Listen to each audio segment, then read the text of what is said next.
Swastiastu.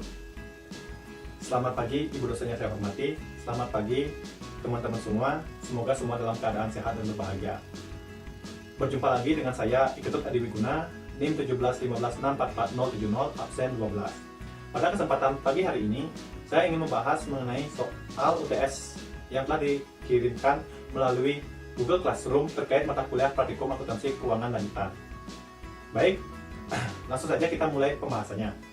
Adapun pembahasan yang akan saya bawakan yaitu pertama, urutan jurnal yang dikerjakan dalam menyelesaikan instruksi 1 terkait dengan pembentukan sampai dengan penyusunan neraca saldo firma jaya.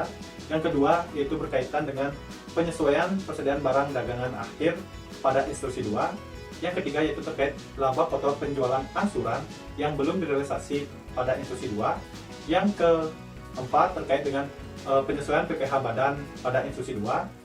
Yang kelima terkait dengan mengapa dilakukan penyesuaian terhadap beban angkut penjualan konsinyasi pada instruksi 3. Dan yang terakhir yaitu terkait dengan kasus ilustrasi di instruksi 4 terkait dengan penyetoran kembali atas kekurangan modal yang terjadi pada PT Jaya Abadi. Baik, langsung saja kita mulai pembahasannya. Yang pertama yaitu terkait dengan urutan jurnal yang dikerjakan untuk menyelesaikan instruksi 1 terkait dengan pembentukan sampai dengan penyusunan neraca saldo pada firma jaya. Adapun jurnal-jurnal yang digunakan yaitu yang pertama jurnal penyesuaian, yang kedua yaitu jurnal penutup, dan yang ketiga yaitu jurnal umum.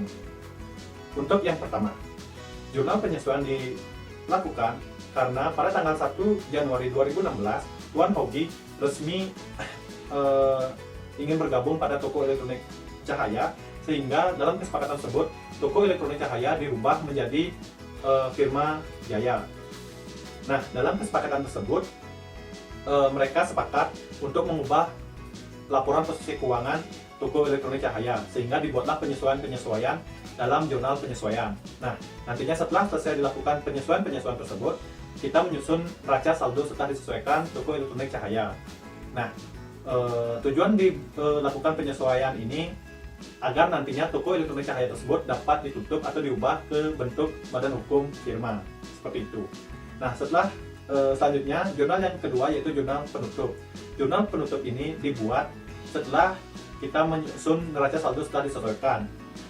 Jurnal penutup ini dibuat untuk menutup rekening-rekening yang ada pada toko elektronik Cahaya yang nantinya akan disetorkan oleh Tuan Mada sebagai kekayaan dari Tuan Mada ke firma Jaya, sehingga perlu ditutup terlebih dahulu dengan cara membalik atau membalik posisi rekening tersebut, misalnya utang dagang kita debit dan kas kita kredit, sehingga nanti jurnal rekening yang ada pada toko elektronik Cahaya menjadi 0 dan nantinya itu bakal menjadi setoran dari Tuan Mada.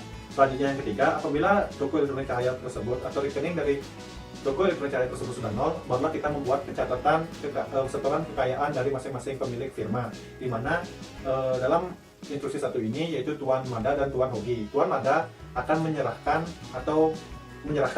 rekening-rekening aset atau kekayaan yang dimiliki dari toko elektronik Cahaya. Maka dari itu kita menjurnal kembali akun-akun yang sebelumnya kita telah tutup tadi. Kemudian jangan lupa kita juga mencatat setoran dari Tuan Hogi berupa kendaraan sebesar 90 juta, uang tunai sebesar 210 juta, sehingga modal yang disetorkan oleh Tuan Hogi sebesar 300 juta. Nah, apabila setelah jurnal umum tersebut telah selesai dibuat, barulah kita bisa menyusun neraca saldo pada firma Jaya berdasarkan jurnal umum yang tadi, sehingga tampak seperti di Excel ini. Oke, baik, selanjutnya kita lanjut ke pembahasan yang kedua. Pembahasan yang kedua itu terkait dengan penyesuaian persediaan barang dagangan akhir pada instruksi 2. Nah, sebelum kita mengerjakan instruksi 2, hal yang kita harus ketahui bahwa metode yang digunakan dalam firma Jaya di sini yaitu menggunakan metode periodik atau fisik, di mana jurnal untuk penyesuaian persediaan barang dagangan yaitu pertama mendebit persediaan barang dagang akhir, kemudian mengkreditkan persediaan barang dagang awal atau sesuai dengan neraca, kemudian karena kita memindahkan pembelian sama beban atau pembelian tersebut pada persediaan barang dagang akhir, maka posisi pembelian sama beban atau pembelian tersebut dikreditkan, dan sesuai dengan instruksi 2.F, di mana persediaan barang dagang akhir dinilai sebesar 360 juta, di mana tidak termasuk barang ditarik kembali, dan mengakui beban pokok penjualan dan beban pokok penjualan angsuran. Nah, dari pernyataan ini kita mengetahui bahwa persediaan barang dagang akhir tersebut sebesar 360 juta di debit. Kemudian penjualan, beban pokok penjualan angsuran kita bisa melihat pada transaksi tanggal 1 Desember 2016 itu sebesar 36 juta. Nah, untuk beban pokok penjualan kita nanti bisa cari dari persediaan barang dagang awal sebesar 210 juta. Ini bisa kita lihat di neraca lajur, di mana terlebih dahulu kita kurangkan dulu sebesar 5 juta sehingga memperoleh 210 juta, ditambah dengan pembelian sebesar 1 miliar 51 juta 200 ribu rupiah, ditambah dengan beban angkut penjualan sebesar 6 juta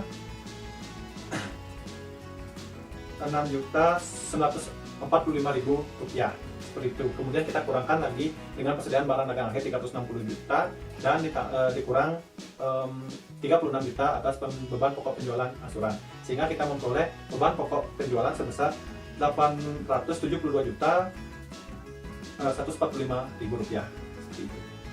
Baik, selanjutnya kita ke soal nomor 3. Soal nomor 3 berkaitan dengan penyesuaian laba kotor penjualan angsuran yang belum direalisasi. Nah, untuk mengerjakan soal ini, terlebih dahulu kita harus mengetahui berapa penjualan angsuran tersebut, total penjualan angsuran, dan harga pokok penjualan angsuran. Nah, untuk mengerjakan instruksi ini kita bisa melihat pada transaksi tanggal 1 Desember 2016, di mana total penjualan angsuran tersebut sebesar 60 juta, kemudian harga pokok penjualan angsuran tersebut sebesar 36 juta.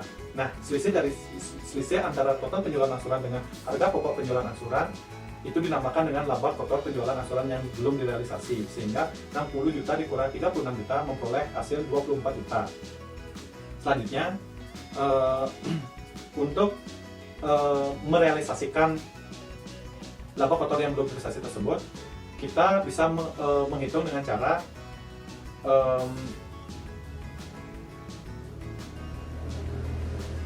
laba kotor penjualan angsuran yang telah kita hitung tadi sebesar 24 juta dibagi dengan total penjualan angsuran sebesar 60 juta dikali dengan uang muka yang telah diterima, seperti itu. Uang muka diterima tersebut sebesar 12 juta dikurang dengan PPN sebesar 10% dari 60 juta dikurang 6 juta, sehingga 24 juta per 60 juta dikali 6 juta, sehingga laba kotor yang belum direalisasi atau perealisasian laba sebesar 2.400.000 rupiah, sehingga jurnalnya kita bisa mendebitkan laba kotor penjualan angsuran yang belum direalisasi pada realisasi laba penjualan angsuran sebesar 2.400.000 rupiah, seperti itu. Baik, selanjutnya kita lanjut ke pembahasan nomor 4, yaitu terkait dengan PPh badan. Dalam penyesuaian PPh badan, yang perlu kita ketahui atau menjadi dasar untuk mengerjakan ini, bahwa dalam perhitungan pajak dengan perhitungan akuntansi memiliki perbedaan. Nah, untuk mengatasi perbedaan tersebut dilakukanlah koreksi fiskal, seperti itu.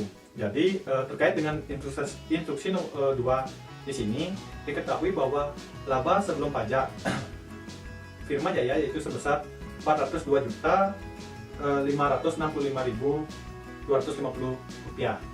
Kemudian yang perlu kita lakukan koreksi yaitu terkait dengan cadangan kerugian piutang sesuai dengan Undang-Undang Nomor 36 Tahun 2008 Pasal 9 Ayat 1C, di mana cadangan kerugian piutang tak tertagih tersebut tidak boleh dikurangkan, seperti itu, tidak boleh dianggap sebagai beban, sehingga karena sebelumnya kita telah menghitung dia sebagai beban, maka sekarang kita kembalikan atau kita jumlah sebesar 4.168.850 rupiah, seperti itu. Nanti laba sebelum pajak yang tadi sebesar 402 juta tersebut ditambah dengan 4 juta sebesar cadangan kerugian piutang, dan yang selanjutnya yaitu terkait dengan pendapatan bunga deposito. Pendapatan bunga deposito merupakan objek pajak pasal 4 ayat 2 Undang-Undang PPh, yaitu terkait dengan PPh final, sehingga pada saat kita menerima pendapatan bunga deposito tersebut sebenarnya bunga tersebut telah dipotong pajak atau telah dipungut pajak berupa pasal 4 ayat 2, sehingga kita tidak boleh lagi mengakuinya sebagai pendapatan. Nah, karena kita tidak boleh mengakui dia lagi sebagai pendapatan, agar tidak 2 kali dihitung pajak, maka pendapatan tersebut harus dikurang sebesar 18 juta. Jadi untuk mendapat laba sebelum pajak setelah koreksi fiskal yaitu 402 juta sekian, ditambah dengan cadangan kerugian piutang sebesar 4 juta sekian, dikurang dengan pendapatan bunga deposito sebesar 18 juta, sehingga memperoleh laba sebelum pajak yang setelah koreksi fiskal yaitu sebesar 388 juta sekian. Nah, laba sebelum pajak inilah yang dinamakan dengan PKP atau penghasilan kena pajak. Nanti PKP ini kita kalikan dengan tarif pajak yang berlaku yaitu sebesar 12,5% sesuai dengan pasal 31G. Nah, memperoleh hasil 48.584.250 juta. Nah, dalam firma jaya tersebut kita ketahui bahwa di sini kita membayarkan PPh di muka, sehingga berdasarkan saldo PPh yang ada pada neraca lajur tersebut sebesar 27 juta, jadi jumlahnya PPh badan sebesar 48 juta 580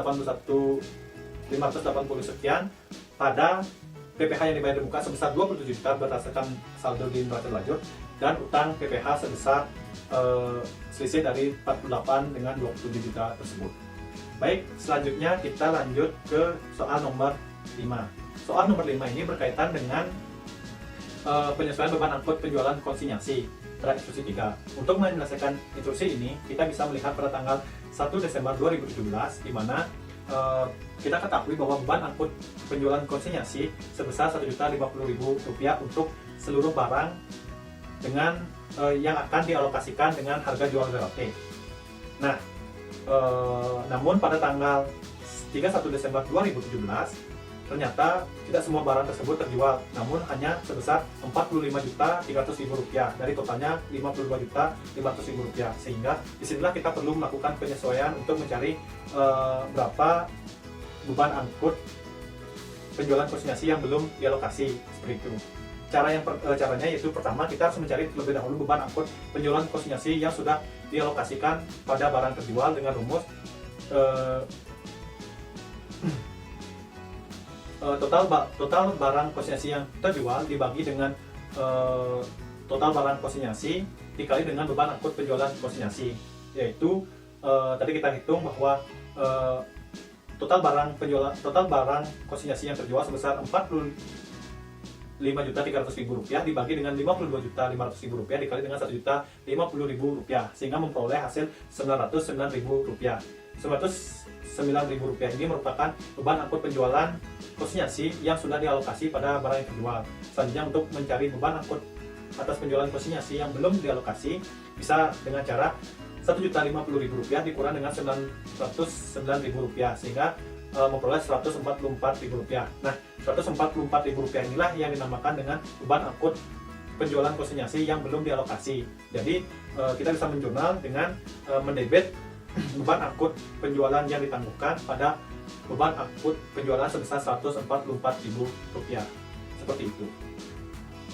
Baik, selanjutnya kita lanjut ke topik terakhir, yaitu topik 6, instruksi 4, di mana pada kasus di instruksi 4 tersebut terjadi perubahan bentuk hukum dari Firma Jaya menjadi PT Jaya Abadi. Nah, dalam pembentukan PT Jaya Abadi disepakati bahwa untuk mengeluarkan saham sebesar 3.000 lembar dengan harga nominal Rp1 juta. Kemudian adapun juga kita ketahui modal tersebut diakui dengan saham. Untuk Tuan Mada tersendiri memiliki lembar saham sebesar 810 lembar saham. Untuk Tuan Hogi memiliki 525 lembar saham, dan yang terakhir untuk Vincent memiliki 465 lembar saham. Nah, lembar saham inilah yang dijadikan modal untuk PT Jaya Abadi, seperti itu. Jadi untuk mencari berapa modal yang dimiliki oleh Tuan Mada, Hogi, dan Vincent, yaitu dengan cara 810 lembar saham ini dikali dengan 1.100.000, sehingga memperoleh hasil 891 juta. Untuk Tuan Hogi memperoleh hasil Rp577.500.000, dan terakhir untuk Vincent memperoleh hasil Rp511.500.000. Nah, sebelumnya pada Firma Jaya diketahui bahwa modal yang dimiliki oleh masing-masing anggota, baik Mada, Hogi, dan Vincent, yaitu untuk Tuan Mada memiliki 864 juta sekian, untuk Tuan Hogi memiliki modal sebesar 564 juta sekian, dan untuk Vincent memiliki 482 juta sekian. Nah, tadi kita ketahui bahwa Tuan untuk dalam pembentukan PT Jaya Abadi, untuk modal tersebut yang baru diketahui untuk Tuan Mada memiliki 491 juta, sedangkan pada firma Jaya atau perusahaan bentuk hukum sebelumnya itu sebesar 864, jadi ada selisih. Nah, selisih inilah yang harus dibayar atau disetorkan kembali ke PT Jaya Abadi sebagai kekurangan modal yang harus dibayar oleh masing-masing anggota, seperti itu. Jadi langsung ke perhitungannya. Nah, di sini kita mengetahui total modal yang ada pada PT Jaya Abadi untuk Tuan Madam 891 juta, Tuan Hogi sebesar 577 juta 500 ribu rupiah, dan Vincent memiliki 511 juta 500 ribu rupiah. Kemudian dikurangkan dengan modal-modal yang awal yang tadi, sehingga memperoleh hasil untuk Tuan Mada harus membayarkan uang tunai sebesar 25 juta sekian, untuk Tuan Hogi membayarkan sebesar 12 juta sekian, dan terakhir untuk Vincent membayarkan sebesar 24 juta sekian. Jadi untuk jurnalnya, untuk mencatat kekurangan tersebut khas pada modal Mada 25 juta sekian, Tuan Hogi sebesar 12 juta sekian, dan Vincent sebesar 24 juta. Jadi total kas yang harus disetor untuk PT Jaya Abadi sebesar 63 juta sekian. Baik, sekian dari penjelasan saya mengenai pembahasan dari UTS yang telah Ibu berikan. Mohon maaf atas kesalahan ucapan yang baik sengaja maupun tidak sengaja. Mungkin dari penjelasan saya ini masih ada kekeliruan, mohon diluruskan. Terima kasih atas perhatiannya. Saya ucapkan terima kasih, dan Om Santi Santi Santi Om. Selamat pagi.